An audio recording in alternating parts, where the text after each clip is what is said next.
Well, hello, U.S. history. Here's the last of our lectures. This one's on the 1990s. You might notice some of the things on the screen here you may actually have at home. Um, and this you may directly be able to get some information from your parents because some of you, your parents graduated in the 1990s. Um, so this is their heyday. The biggest thing about the 1990s is that there's going to be a large economic growth, again, sparked by the technology booms. In the 80s, there is a consumer product boom, and you also had a small boomlet of post Vietnam children, which your teacher might have been one of those, and that's going to cause an economic growth, just like the baby boom did in the late 40s, early 50s with suburbia. That little boomlet that came out of the late 60s, early 70s that become the children of the 80s. Now they're having children, and so there's another kind of a boomlet of the 1990s.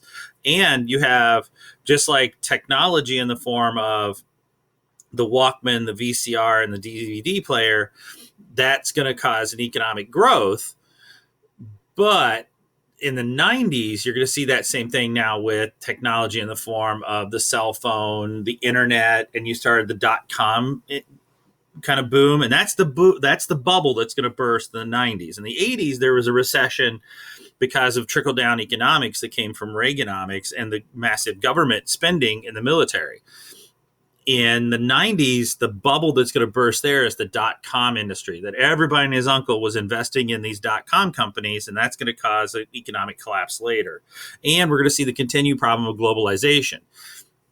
And we'll talk more about that. But you're also going to see a divide forming in America, even wider, that started back even before Nixon, but was exacerbated by Nixon. Nixon was one of the very first presidents that are going to kind of manipulate that division big time in America with his whole silent majority and federalism. That's going to grow rapidly economically and politically during the 1990s. So, all right. So some fads. These are some things that's still around. I've seen the cha-cha slide quite often. Every now and then it shows up at a high school dance, even still today. Thank God the Macarena is kind of gone. The What Would Jesus Do? Oprah Book Club. Tamagotchi. Somewhere your parents have a dead Tamagotchi that they stopped feeding long ago. Pokemon goes. We'll talk more about that. We talk about toys and that. The Push Pop's still around. Taibo. It's some kind of martial arts, physical training kind of thing. It's kind of like the Jazzercise, but then Taibo, you could buy the DVD and then you could watch the DVD at home. And then, of course, chat rooms, which we all love, Zooms and stuff now. So there's some examples, some pictures of the things. It's the Tamagotchi. It's like a little pet. And you could then feed the pet and train the pet and do all that with it. And there's your push pop. That's Taibo. So, all right, pop culture trends. One of the biggest things, like we're going to see, is the impact of mass marketing. The Beanie Baby became a huge frenzy during the 1990s, where people thought they were going to buy all these Beanie Babies, and since they're so rare, well, if you take an econ, or you're going to take econ, the reason why they became rare was the fact that people were buying so many of them. So supply and demand then drove the cost up. And then people miscalculated in thinking, well, if it's highly expensive now, then it's going to be worth more later. And the same thing's going to happen in the 1990s with comic books. Comic book stores became a massive thing in the 1990s as people... There were a big find of old comics from World War II and post World War II. And the thought was that, and also superhero films made a big jump in the 1990s. You had, obviously, in the 70s, Superman. In the 1980s and early 90s, you had the Batman movies. And so comic books, and you have some superhero comic books that were very much, they got their cojones back, that the Batman with the Frank Miller or the Watchmen comics of Alan Moore were more gritty and showed kind of the violence. And so people became more associated with these. Well, the comic book store became a big thing. And like the Beanie Babies, it became a big thing. And people thought, well, these comic books are really expensive. because they're really rare, and Beanie Babies are really rare. Well, then maybe I can buy these things and I can use them as like my kid's college fund or something. Well, the problem was Beanie Babies were driven by the market. And as soon as the company kept producing the things, then the things that were worth a lot of money no longer were rare. And then there went the price. In comic book cases, people would go out to these comic book stores and buy, like, for example, Superman dying. Well, which was a big gimmick DC did for a while. They brought him right back. But people bought the comic book thinking that it was going to be worth a lot of money. Well, then it turns out that it wasn't as worth much money because they just printed 200,000 copies, and Superman copy number one was worth a whole lot back from the 1930s or 20s and 30s because they all got recycled and destroyed over time. So there was kind of missed messages in economics and pop cultures. You also had this weird Furby thing that would record everything you said, turns out. And then we're going to talk more about the star power with this. You're going to see a major impact of pop culture and celebrity. You had the entire dress styles and purchasing being shifted by stars like Jennifer Aniston with the Rachel haircut, which was extremely popular. So people drifted more to, you're going to see that growing power of media and social media and the growing concept of the star. And there's both good and bad from this. Economically, obviously, this is a good one because it's going to drive an economic style and influence what people buy and when they buy it. Two of the negative impacts of celebrity stardom is obviously the O.J. Simpson trial. And O.J. Simpson could hire this dream team of lawyers because once he's accused of killing his wife and her friend, Ronald Goldman. Well, the big scene with the whole glove thing and not acquitting and you know, or that if the glove doesn't fit, you must acquit. OJ was seen in two different ways. The OJ Simpson trial was that one, white Americans felt he was guilty. Many white Americans still do believe he was very guilty and that somehow he had paid. It's a celebrity thing that he had paid his way out of doing this because he could hire these great lawyers that were they're well known all over the nation. Well, on the other side, African Americans, because the idea was that he was being framed by law enforcement or that they were fixated on him as the suspect and ignoring all other suspects, that fit into the narrative that many African Americans had felt because of racial profiling. And at this time, this is when New York had started to shift to the stop and frisk. You'd had a long history in LA of racial discrimination and racial profiling. So it creates this divide in white and black America where whites think he just got off because he's rich and famous, and black America is like, yeah, but I've been pushed by the police. They're like, I could see this. Another tragic example of this was Princess Diana. With the beginning of social media and the 24-hour news cycle, everywhere she went, and she was the divorced wife of the Crown Prince of England, very attractive and very down to earth, and supported many causes. And when they got divorced and she started dating, every move became a social tabloid fiasco, and they would follow her everywhere.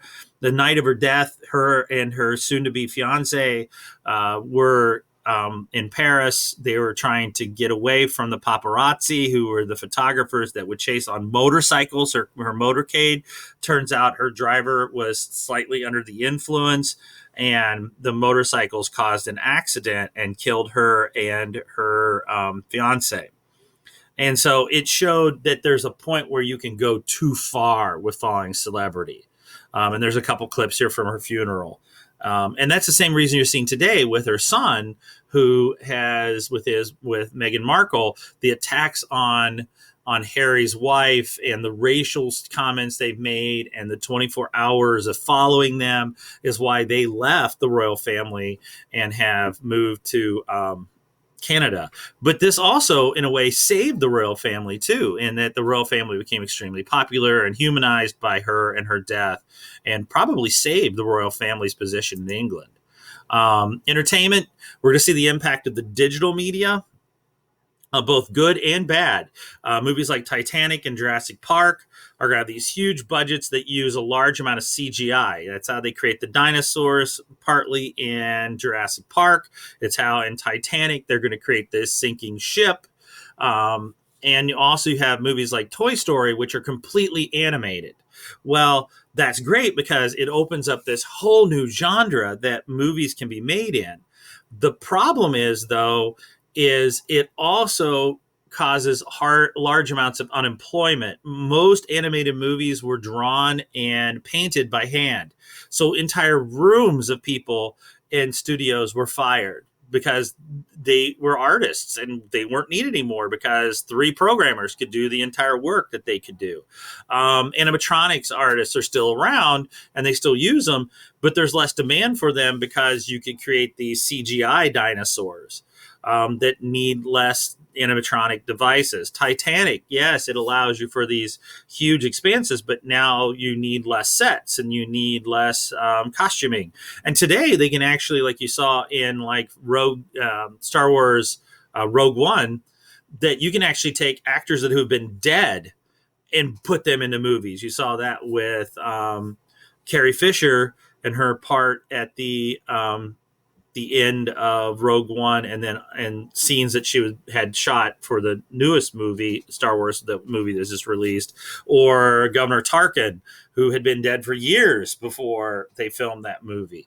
And you're seeing that now where they can recreate movies and use classical figures and use CGI. Forrest Gump, which we're going to be watching as part of the course, is a good example of that.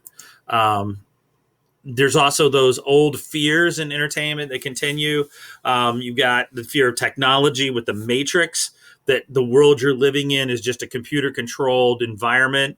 The Terminator, where you now have machines that are coming to kill you at any given time. Now, the Cold War, though, because of the collapse of communism, Cold War films shift over. Like, you're going to have the parody movies like Austin Powers, which there's a trailer here for, but you're also going to see movies where either we're cooperating with the Russians, like the movie Armageddon, where the Russians and the United States work together to stop the giant asteroid in the 2000s.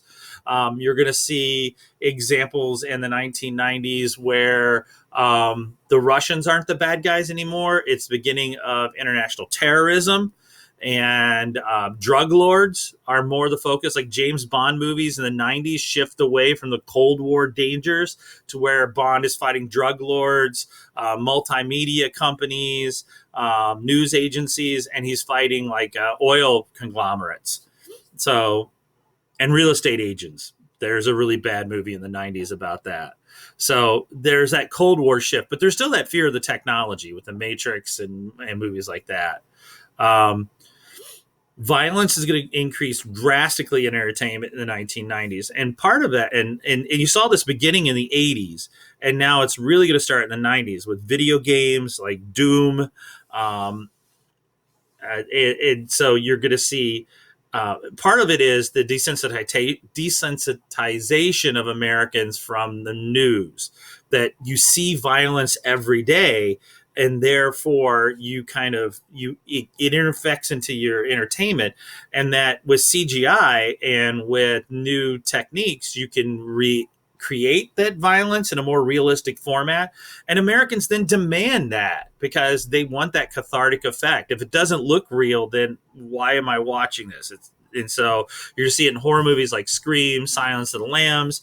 In the 1980s, you saw in the 70s, it started to a degree with the slasher films. In the 80s, you're going to have Halloween, which is like the beginning of the whole slasher genre. And then, of course, Friday the 13th, where you're going to see that kind of just mass killings. In the late 80s, early 90s, Nightmare on Elm Street, the teen slasher movie. Natural Born Killers, which kind of focuses on that societal violence. On television, you're going to have movies or television shows like Buffy the Vampire Slayer that show this violence. This is later going to lead to ratings on video games and stronger age restrictions on, like, for example, the movie's rated R, but the movie theater didn't care.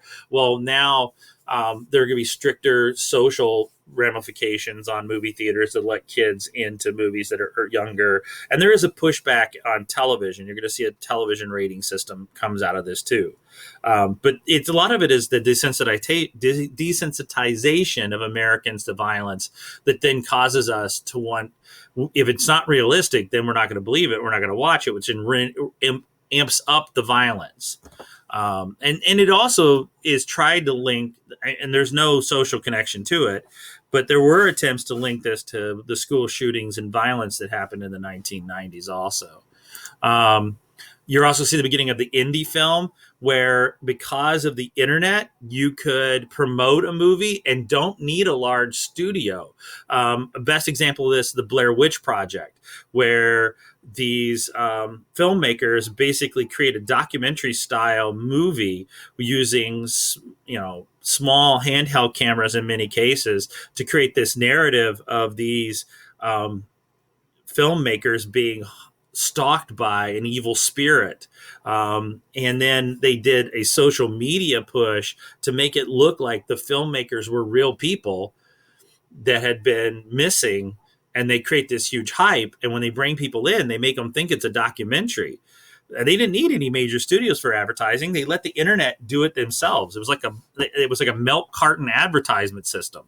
And so this is beginning what we call the indie film, which is the independent film, where they can kind of get around the major studios.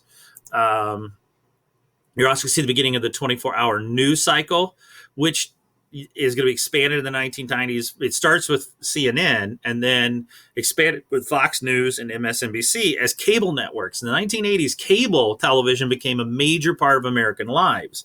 But only a few of my friends actually had cable in the 80s. By the 90s, we all had cable. And then that creates the 24-hour news cycle as Fox News, which takes a more conservative approach to the news, and then MSNBC, which tends to be a little bit more on the liberal side, and then CNN was at this time was more of the straightforward, this is the news. Well, they've all kind of gone to political, and that's what caused that shifting of political and social camps. That before the news was the news, and now if I don't agree with that this news, I can go watch this news, which then creates even more political division and creates opposing political views, which causes more political and social division in America. You're also going to have a lot more diversity in television during the 1990s. You have Friends, which represent these young urban professional types that live in New York. They very much are the social trends. And you start seeing the marrying later, having fewer kids concept in the 1990s goes through Friends.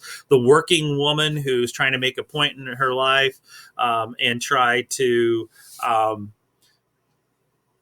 get ahead and compete with men while at the same time be a woman with Ally McBeal. You see older women who are socially and politically, economically independent with Golden Girls.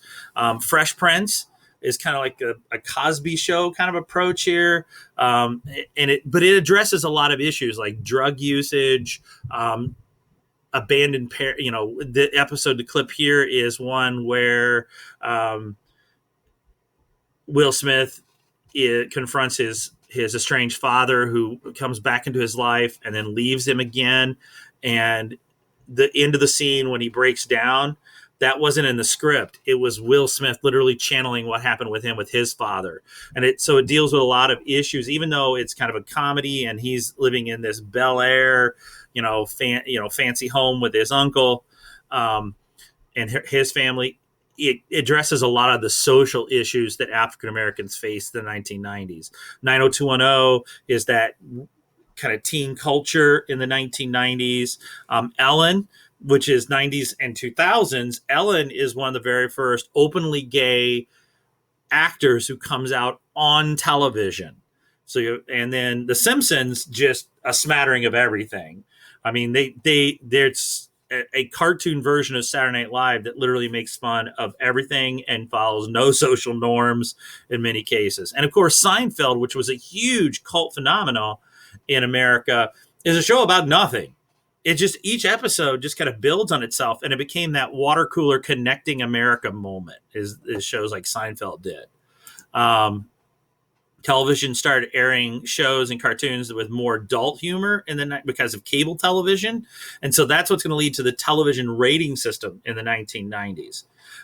As parents then have to control the amount of violence television puts out there and the amount of humor, because there became a larger acceptance. When you're seeing the things around you, then television tends to drift towards those cultural ideas like homosexuality, sexuality, violence. And so this was set up to allow parents to kind of figure out what their kids should watch and not watch.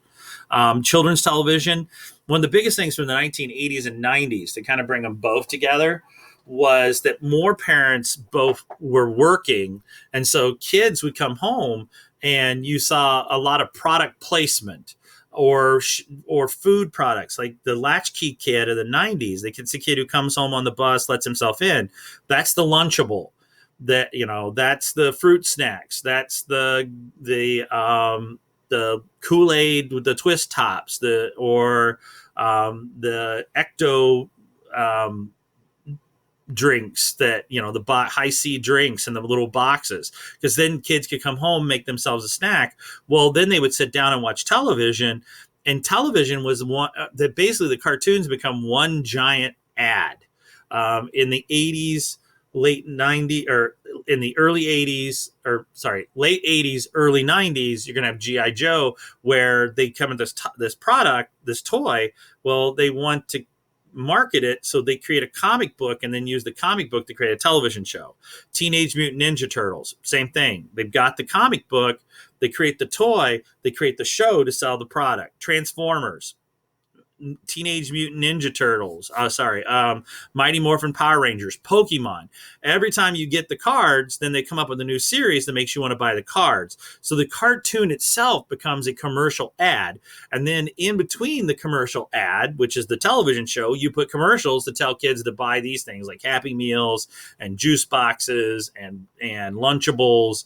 And it's a way of mass marketing it as a form of entertainment. And then it controlled how kids buy things.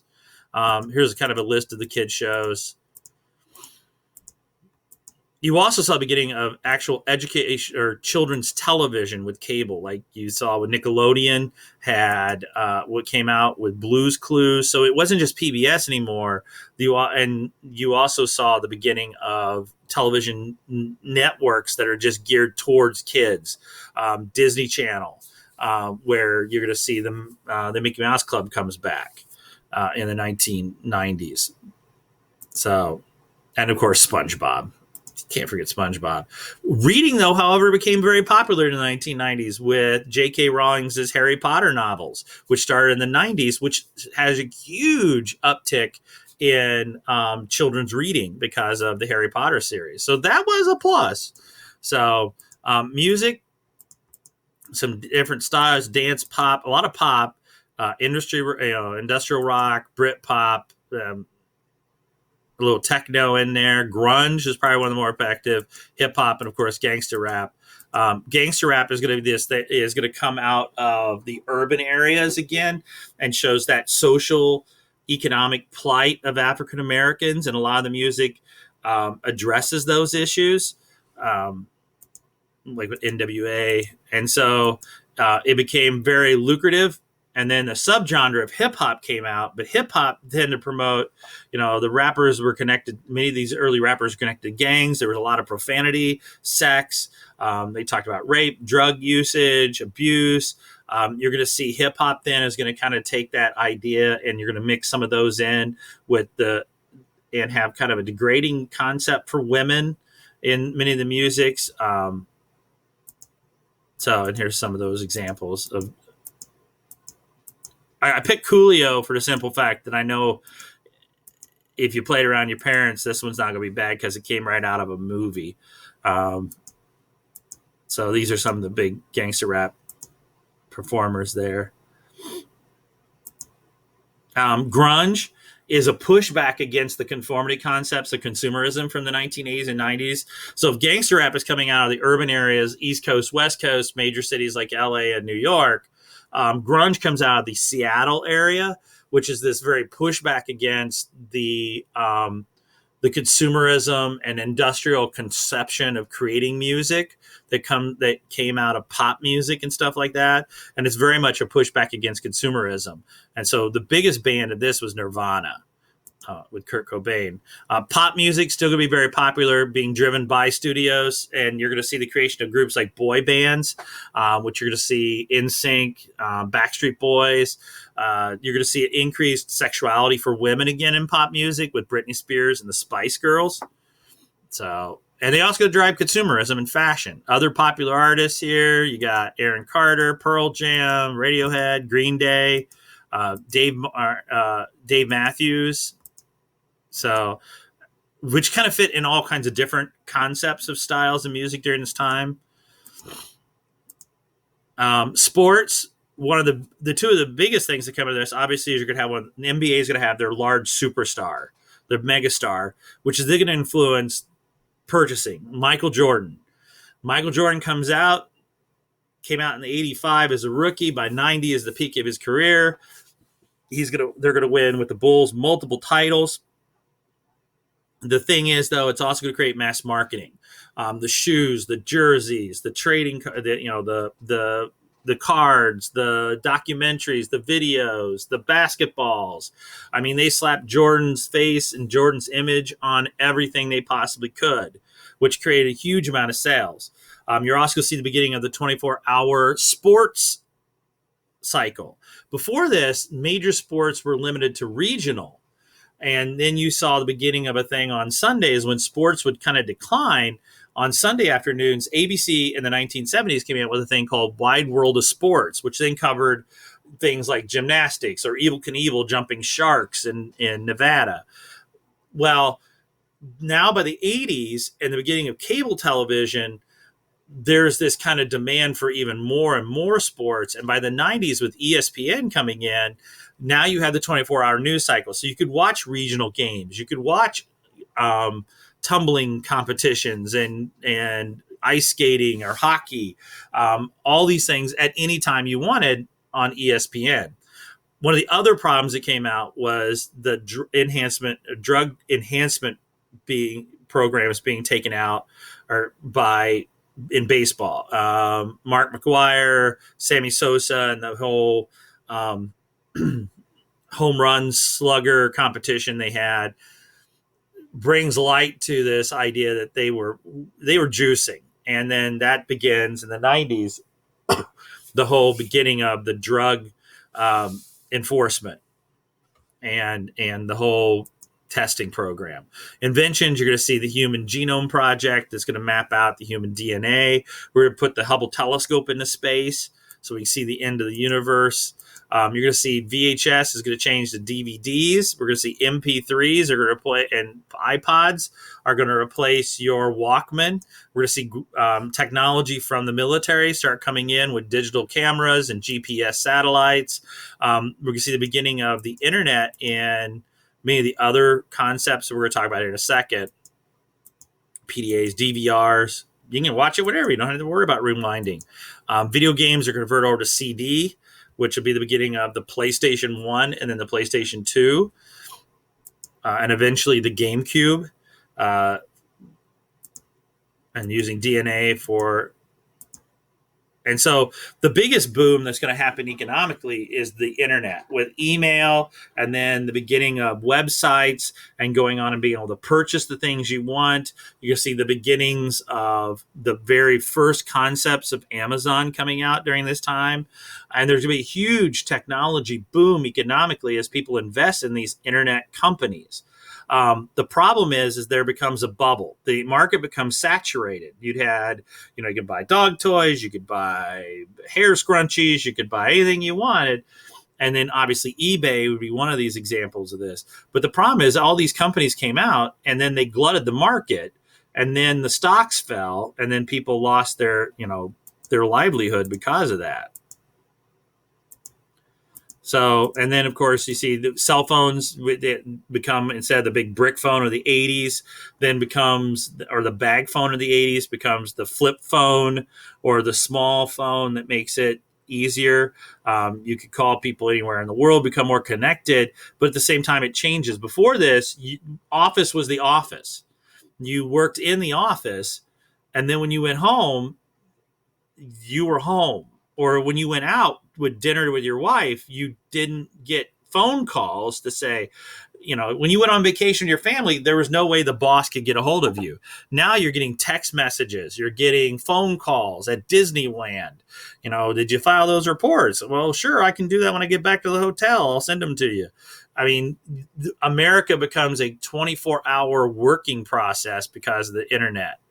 So not only is there, yes, you can buy more things, you can connect with people, but you're also going to have overinvestment, which is going to cause an economic boom, and you're going to shift the American workforce to where, yes, we're interconnected and I can talk to anywhere in the world I want to with my cell phone, but at the same time, I'm hooked to this cell phone and I never escape work, which some of you feel that way now. We're going to have the first cloning of sheep, and like we said, the World Wide Web. So, one of the other biggest problems is the idea of globalization.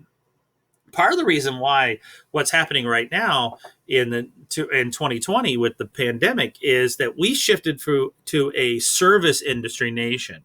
We're a nation of people that provide you a service. We do your dishes. We bring you your food. We cook your food. We bring it to your house. We go shopping for you. We or the entertainment concept, a tourist nation, like in Florida. Well, the problem is that all those jobs then to produce the things that are in the dollar stores or Walmart or the big box stores, those then get shifted over to China.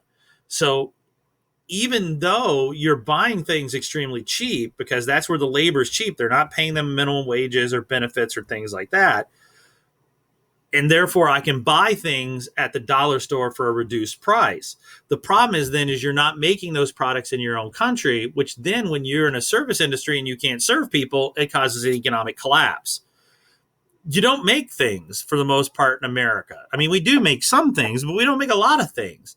And so that made in China concept, one, made it so it's harder for you to compete when you try to make things because you have minimum wages and healthcare programs and things like that you have to pay for, and China wasn't. And then on top of it, your products aren't competitive, but on top of it, you took out industries that now, like I tell you, Christmas is going to be a little bleak because is not just the economic burden in America, is that the factories that make the toys that need to be produced and sold in America aren't producing the toys right now because of the global pandemic.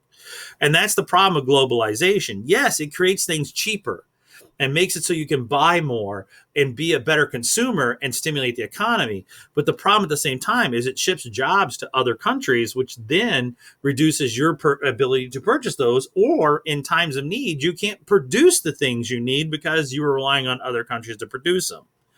And it's another blow, like I said, the car industry and the tech industry.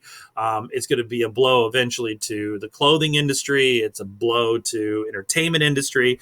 And there also you lose priority to your product because if you develop a technology and then you sell it to someone to make your stuff cheaper, then you lose that technology and that control. And then they can make it better and then destroy the company that made it. So, yeah.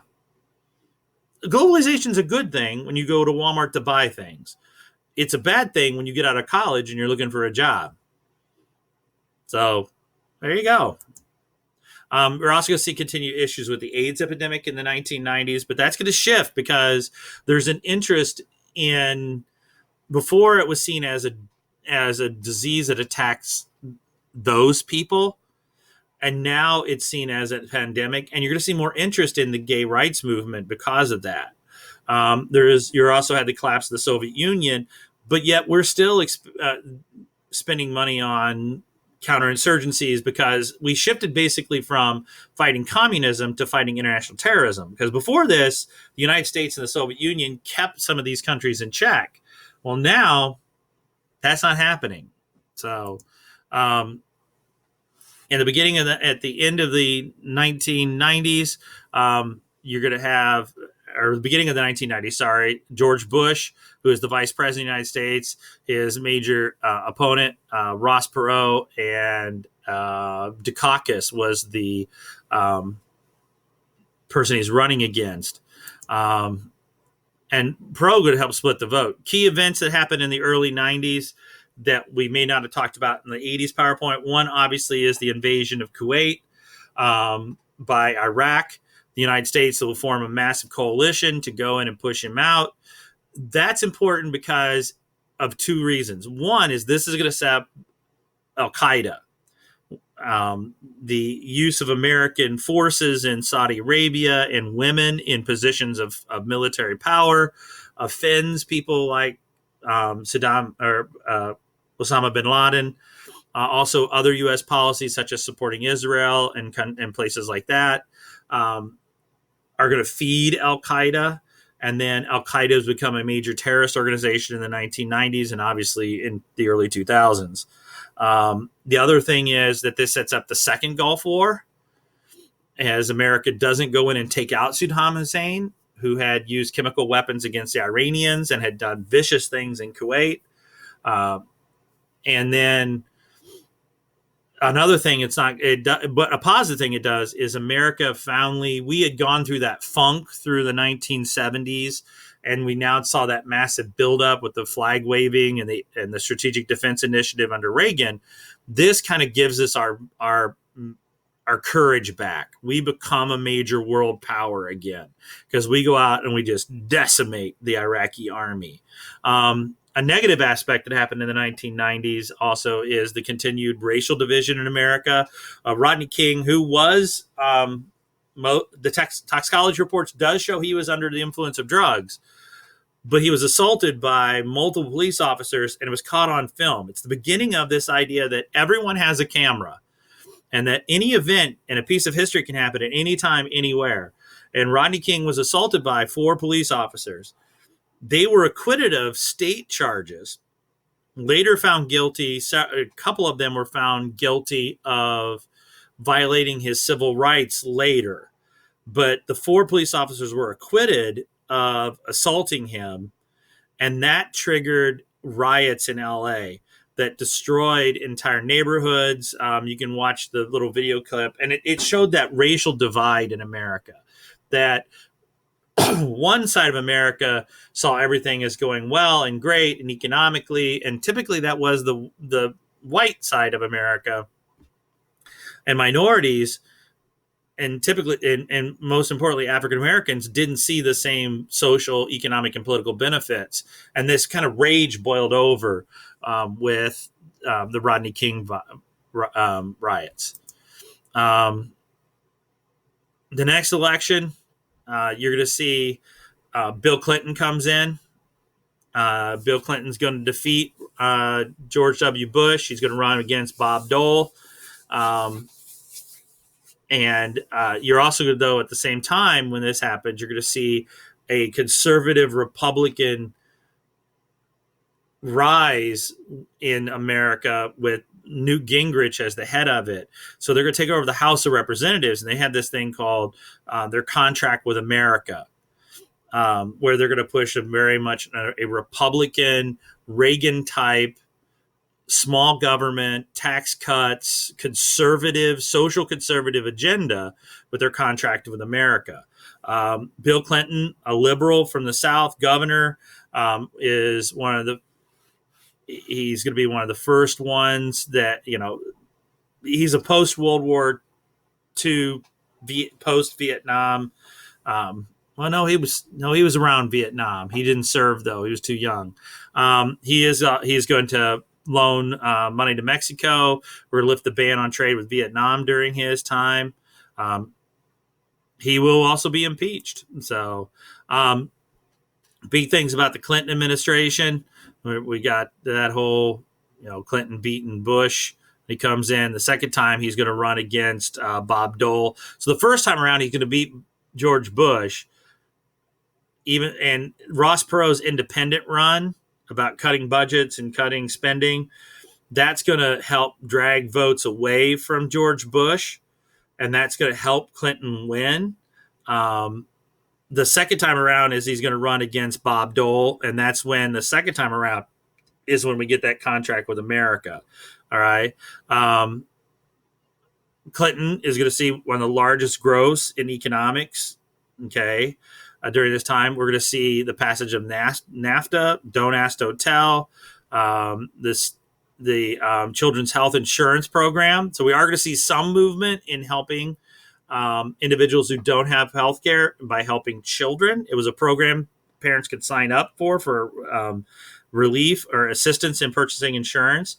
Don't Ask, Don't Tell is going to deal with same-sex marriage, or no, sorry, not same-sex, gays in the military, that homosexuals could not serve in the military. Well, with Don't Ask, Don't Tell, you could serve in the military if you're gay as long as no one found out you were gay. So, in other words, you had to keep it, quiet. You couldn't pursue your way of life, who you are, but you could be in the military if you did that. And if they would found out, they booted you out. NAFTA is going to create a trade organization to create favorable trade between the United States, Canada, and Mexico. And then welfare reform, well, we'll talk a bit more about that. He is going to be impeached in 98. He is going to there's going to be a budget surplus of $69 billion. We actually spend less money, and then that's going to go to $126 billion in 99 and $236 billion in 2000. So when he leaves office and George W. Bush takes over, there's actually a budget surplus. There's actually more money coming in than going out in the budgets by 2000. So you're going to have one of the largest bull markets during this time. Basically, it's driven by the tech industry and the huge. So bull market means that it's very strong and the stock market's going up. It's one of the longest ones for a while, and it was basically driven by, like I said, the tech industry, which didn't cause luxury goods spinach. The economy was really good in the 90s. Mixed record on taxes. He is going to put in a federal. He wants a tax increase to decrease the public debt. He's also going to lower public debt, like we said, for the first time since the 70s. And you're also seeing the beginning of what we call the Welfare Reform Act, basically to work along with the Republicans to get the things he wanted. He's going to push through he's going to support, not push, but he working with them, the Personal Responsibility and Work Opportunity Act, which ended aid to families with dependent children and reduced much of the need for welfare programs. So there's this idea that if you could work and you made money over a certain amount, then you didn't need aid. And so therefore they'd take you off of welfare, which then reduced the amount of expenditures. But he did that to get his health care plans for children, which then helped those families. But he also did it to get the firearms, the assault weapons ban that he needed to push through after Columbine. So he's kind of trading back and forth with the Republicans. And so he's a Democrat that's supporting welfare reform in the 90s. So these are the Clinton compromises. And he also used this to get NAFTA passed. The Republicans opposed NAFTA, but he was able to push it through, which created this favorable trade. He, knowing that he needs conservative votes in southern states, he supports Don't Ask, Don't Tell, which then forced homosexuals in the military to stay quiet and not be who they are so that they could stay in the military. And that gained Republican support. He's also going to pass the Defense of Marriage Act, which is going to support traditional marriage. And he kept welfare programs, but lessened the benefits, which then it got Republican support for those. In trade-off, like I said, let's go back here. We're going to talk about his scandals. In trade-off, what he got an assault weapons ban. He got NAFTA passed. He got the childhood insurance bill passed. So he was able to save welfare programs. Even though he lessened them, he was able to save welfare programs that Republicans wanted to cancel. And that helped him when he went to run against Bob Dole in 94. So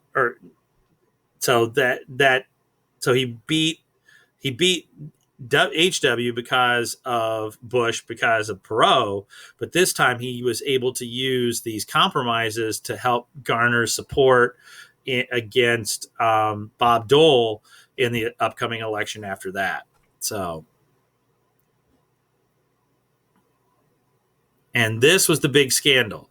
So what happened was they were investigating, Kenneth Starr was investigating improprieties dealing with real estate deals, and that whether the president was using his power to cover up an campaign contributions and illegal real estate deals that he had done as he became president and was governor in Arkansas. In the process of that, they learned that he had been having an affair with this woman, Monica Lewinsky, who is a 24-year-old White House intern. He was having an affair. They were having sexual relations. They bring him in. He testifies under oath to Starr. It's a deposition. They bring him in for a deposition. He's under oath. They ask him, have you had sexual relations with this woman? He took that as had he had intercourse. And so therefore he says, no, I have not had sexual intercourse with this woman. And then they pushed him. He said, no, I have not had sexual relations with this woman. He inferred that it was having sex as far as full-blown sex. What they're doing wasn't that. We're not going to go into details here. That, because it's an omission, is a lie. And since it's a lie, that is basically committing perjury. Not basically, it's committing perjury. He did it. He lied. He committed perjury. He was obstructing justice by not coming forwards. And by using his power to cover up the affair, he was abusing his presidential power. The Republicans saw this as an opportunity to remove him from office and to bloody up the Democratic Party and their agenda. It passed the House. Okay. So, and then when it went to the Senate, so he is impeached, much like Andrew Johnson was impeached for violating the Tenure of Office Act. And Donald Trump has been impeached by the House for the incident with Ukraine. They're impeached. All three presidents are impeached, but they were not removed from office because the Senate voted, 55 senators voted not guilty on perjury, but they voted 50-50 on not on obstructing justice. So there wasn't, you have to have a 2/3 majority to do a removal of a president, and they couldn't get that. Well, but then on top of it, it's mostly down party lines. And the problem was, it's kind of like what happened to the Democrats. The more they pressed the impeachment with the current president, the more the public got tired of it. The more they're like, oh my God, why are we doing this all the time? And it surrounded the news. And in the end, it actually backfired on the Republicans, is that yes, he was impeached. He wasn't removed from office. And once it was over, it cost Newt Gingrich his speakership because it made him look like it was petty and partisan. And in the next go around, the Democrats actually won the House. And so it did backfire on the Republicans, but it did leave Clinton with, a huge black mark on his. And to a major degree, this is what killed Hillary Clinton's attempts to run for president. Now, the healthcare, if you go back here, one of the things, though, and why this was such a major scandal, too, is that if you think about the healthcare, one of the things that Clinton tried to push was a major overhaul of health insurance, and Hillary Clinton was the one pushing for it. It failed epically. And partly it failed epically was not only because of this Newt Gingrich's contract with America, but also it was the fact that this happened and it destroyed it.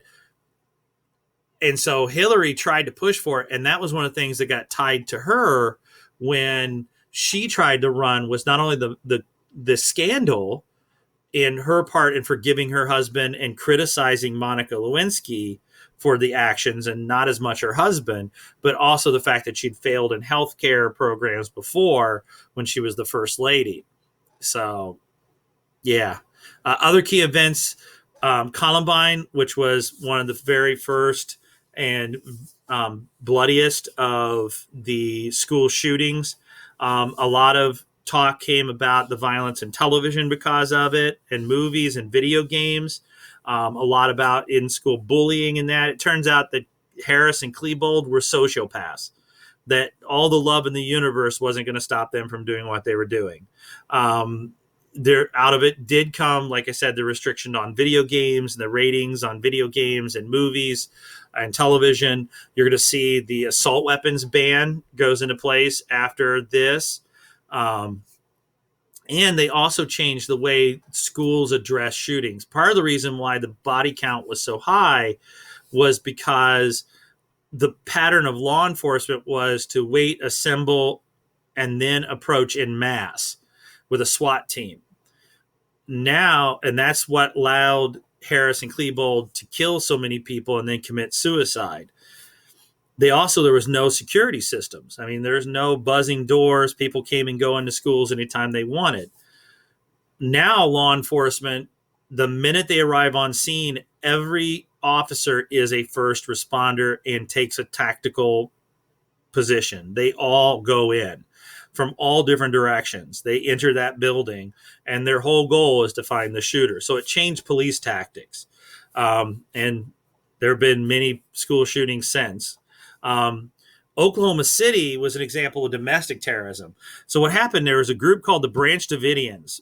They were led by a man named David Koresh, who believed he was the re-personification of Christ on earth. And they were assembling large stockpiles of weapons and munitions, explosives, and it turned out that he had been sexually assaulting young members of their commune. The ATF went in because they wanted to secure the weapons and explosives before state social workers were to go in. The assault on the place turned into a debacle. They were assaulted. The ATF agents were shot up. It turned into a multi-month standoff against the Waco parishioners. In the end, they did release some women and children, but the FBI assaulted it, thinking that they were getting on the set to commit mass suicide. The FBI assaulted the complex. Fire broke out, and many people died in the process. For the individuals during the 90s who saw the government overreach and government growth was becoming too much, you saw the beginning of the militia programs. There's also several other issues that we saw. Bombings of the Olympic Village in the 1990s Olympics in Atlanta, bombings of abortion clinics. There was very much a far, far, far right, anti-government, anti-liberal America attitude.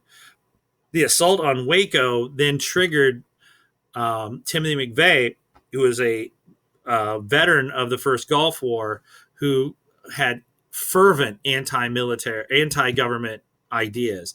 He then took a Ryder truck, diesel fuel, high nitrate fertilizer, and made a truck bomb and killed 168 people. What made it even more tragic, that on the second floor of the Murrell building in Oklahoma City was a daycare that was for many of the federal workers and their families to use. And I believe 30 of the victims in this were children under the age of 5. He was later arrested because of a state police, a combination of the Ryder truck he rented. They were able to get the serial number off the axle that they found. And he just happened to be caught by a very attentive state trooper who pulled him over for, I think, a broken taillight or a missing registration tag. So So this is the beginning of that or one of the manifestations of this very anti-government attitudes that came out of the 1990s, which then led to movements like the Tea Party movement and things like that, less violent, obviously, way less violent. But you're going to see this kind of fervent anti-government even still today. This was like the max version of it. His co-conspirator got life in prison, and Timothy McVeigh got lethal injection in Terre Haute for killing one federal officer. That's what he was found guilty of. There's also Al-Qaeda attacks in 1993. The World Trade Center, they tried to detonate a car bomb underneath the building, trying to knock one building into the other. Obviously, they're going to try a different tactic in 2001. This led to us firing missiles into Afghanistan, which has become the haven for the Al-Qaeda after the collapse and the takeover of a group called the Taliban, which we failed to get Osama bin Laden. We'll fix that later. 2001, George W. Bush is going to come in, mostly as a backlash to the Clinton administration after the whole Al Gore is pretty soundly defeated. No, not really. Hanging chads. He's not defeated soundly. There is discrepancies. The ballot issues in Florida, there made it so, and George Bush comes in, he doesn't win the popular vote, but he wins the Electoral College. So this is not a sounding. Part of it is the theory is that Al Gore would have probably beat George W. Bush, but the people were kind of tired of Clinton and the scandals and everything. So it was a backlash against that. But he does not win soundly. No. That's why I started out saying, oh, he started out. No, he doesn't. It's another case of what you saw where where Hillary Clinton and the current president, where he won the Electoral College, but she won the popular vote.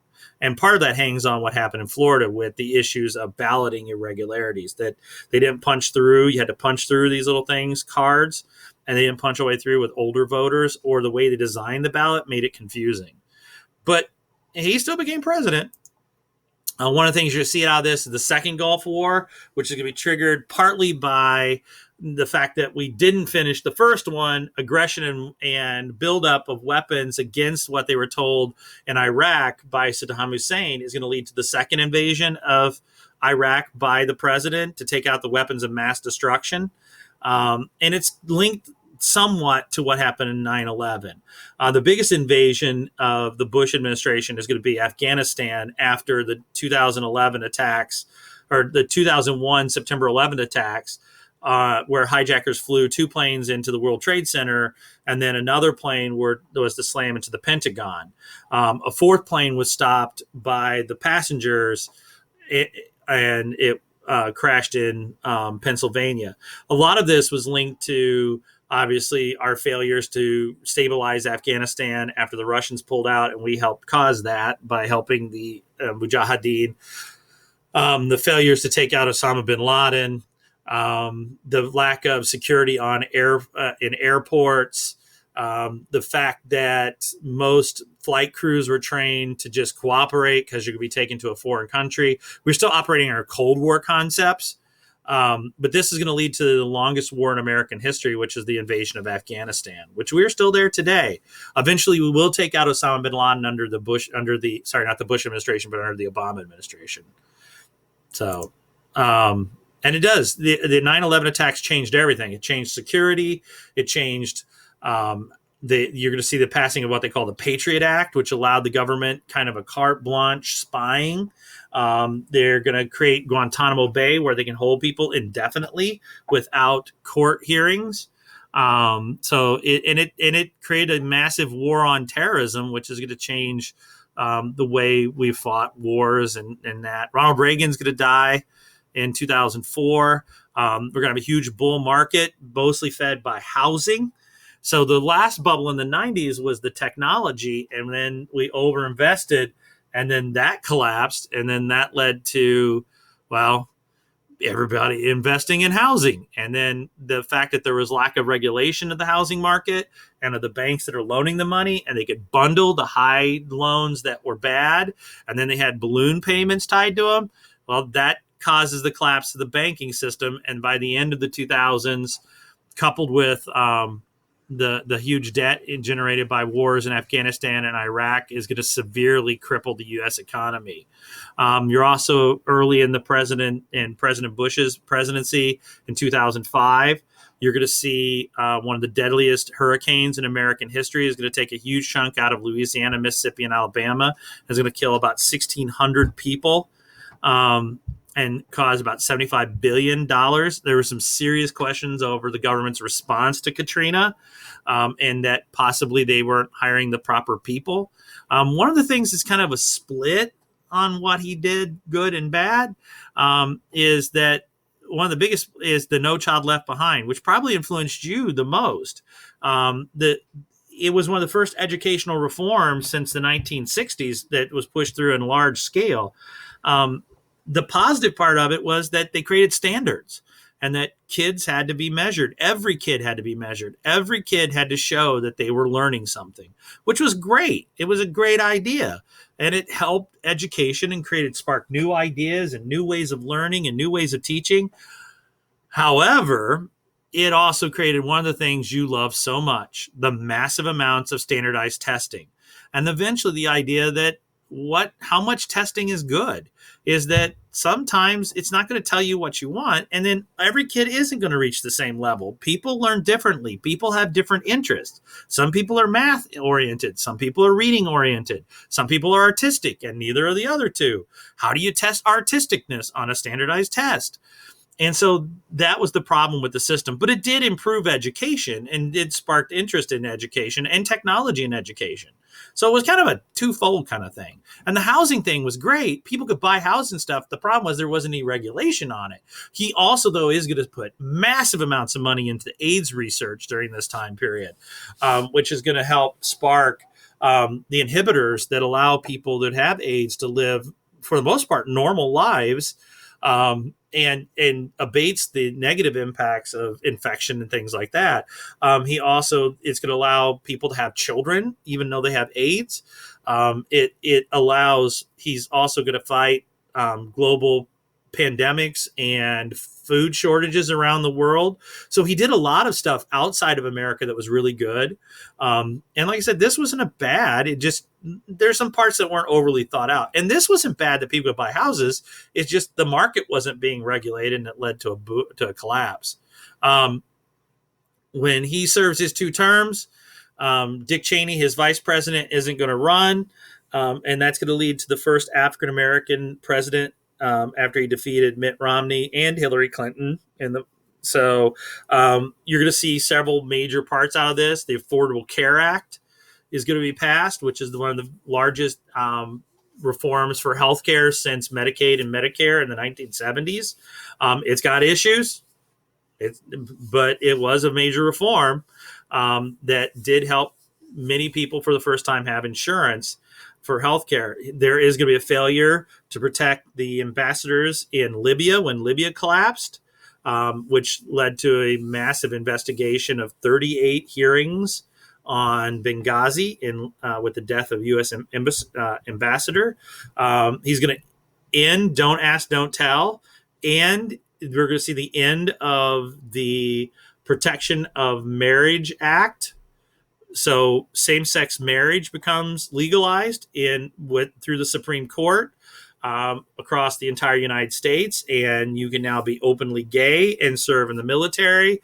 He is going to allow transgenders to participate in the military, but that has now been rolled back under the Trump administration. We'll also see a large Ebola outbreak. And there were still racial tensions that happened during his presidency, but they were addressed in a kind of a different approach during this time period. We are going to see continued globalization with PPP, or PPT, sorry, with trade in the Pacific with countries other than China. And you're going to see continue of NAFTA. So there were some issues under the Obama administration.